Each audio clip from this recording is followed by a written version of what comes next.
여러분 혹시 다리나 건물을 지나가면서 저 조그만 용접 부위가 저 거대한 무게를 어떻게 견디지? 하고 궁금해 본 적 없으세요? 이게 그냥 단순한 수학 문제 풀듯이 계산하는 게 아니더라고요. 현실 세계의 온갖 변수들을 다 감안해서 말 그대로 겹겹의 안전장치를 만들어 놓는 건데요. 오늘 그 속에 숨겨진 비밀을 한번 제대로 파헤쳐 보겠습니다. 자, 오늘 우리가 함께 떠나볼 여정입니다. 먼저 완벽한 이론과 예측 불가능한 현실의 차이에서 출발해서요. 그 다음엔 순수하게 이론적으로만 따졌을 때의 한계치는 어떻게 계산하는지 알아볼 거고요. 또 왜 현실에선 안전망이라는 게 꼭 필요한지, 그리고 엔지니어들은 이 안전의 벽을 어떻게 쌓아 올리는지, 마지막으로 이 모든 걸 종합해서 만들어내는 최종 방정식까지 차근차근 따라와 보세요. 모든 엔지니어링의 시작은 사실 여기서부터입니다. 바로 완벽하게 짜인 설계도, 즉 이론과 온갖 변수가 도사리는 실제 현장, 이 현실 사이의 거대한 간극을 어떻게 메울 것인가 하는 문제죠. 이 두 그림이 방금 말씀드린 걸 정말 잘 보여주는데요. 왼쪽을 보세요. 교과서에 나올 법한 아주 깔끔하고 완벽한 이상적인 모델입니다. 하지만 오른쪽은요? 미세한 결함도 있고 표면도 울퉁불퉁하고 이게 바로 우리가 마주하는 진짜 현실이거든요. 엔지니어의 진짜 실력은 바로 이 현실의 불완전함을 끌어안고 안전에 만들어내는 데서 나오는 거죠. 그럼 일단 이 복잡한 현실은 잠시 옆으로 밀어두고 순수한 과학의 세계로 들어가 보죠. 만약에, 정말 만약에 용접부가 이론적으로 완벽하다면 이 용접부가 버틸 수 있는 최대 힘, 즉 절대적인 파괴점은 과연 어떻게 계상할 수 있을까요? 여기서 가장 중요한 원칙이 하나 나옵니다. 엔지니어들은 항상 최악의 상황을 가정한다는 건데요. 구조물 전체가 아니라 가장 약할 수밖에 없는 지점, 바로 용접부에서 가장 두께가 얇은 부분인 이론 목두께에서 파괴가 일어날 거라고 아주 보수적으로 가정하고 계산을 시작합니다. 그래서 강도를 계산할 때 전체 용접 길이를 다 쓰지 않아요.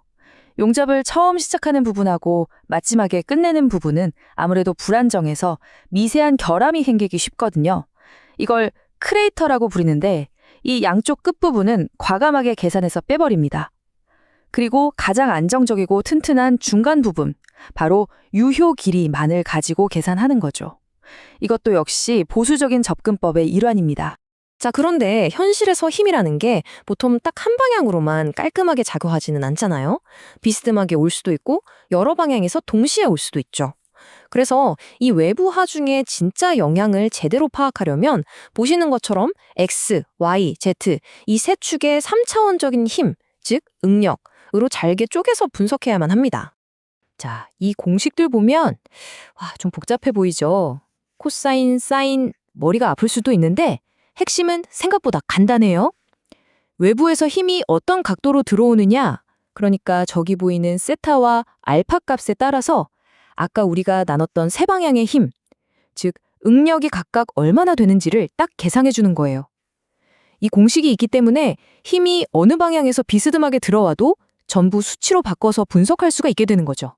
그럼 이렇게 제각각 흩어져 있는 세 가지 힘을 어떻게 하나로 합쳐서 판단할까요? 이때 등장하는 게 바로 폰 미제스 항복 조건이라는 아주 강력한 도구입니다. 이건 마치 깔때기 같아요. 복잡한 세 방향의 응력을 이 깔때기에 부으면 등가 응력이라는 모든 힘을 대표하는 단 하나의 값으로 딱 나오게 됩니다. 바로 이 폰 미제스 기준이 있기 때문에 우리는 힘이 도대체 어느 방향에서 얼마나 복잡하게 작용하던 상관없이 이 재료가 이 지점에서 버티겠다 혹은 부서지겠다를 예측할 수 있게 되는 겁니다. 그리고 마침내 이 폰 미제스 방정식에 우리가 구한 값들을 다 집어넣고 풀면 바로 이 용접부가 이론적으로 견뎌낼 수 있는 최대 하중, Pmax 값을 얻어낼 수 있는 거죠. 여기까지가 순수한 이론의 영역입니다. 하지만 이 이론적인 숫자를 그대로 현실 세계의 설계에 적용한다? 그건 절대 안 될 일이죠. 이제부터는 우리가 직접 이 이론 위에 튼튼한 안전망을 쌓아 올려야 합니다. 왜 안전망이 필요한지 이 그림이 다시 한번 명확하게 보여주죠. 위에는 완벽하고 깔끔한 이론의 세계가 있지만 아래 현실은 어떻습니까? 재료 자체에도 미세한 결함이 있을 수 있고 예상치 못한 힘이 갑자기 가해질 수도 있고 용접 과정에서 실수가 생길 수도 있잖아요.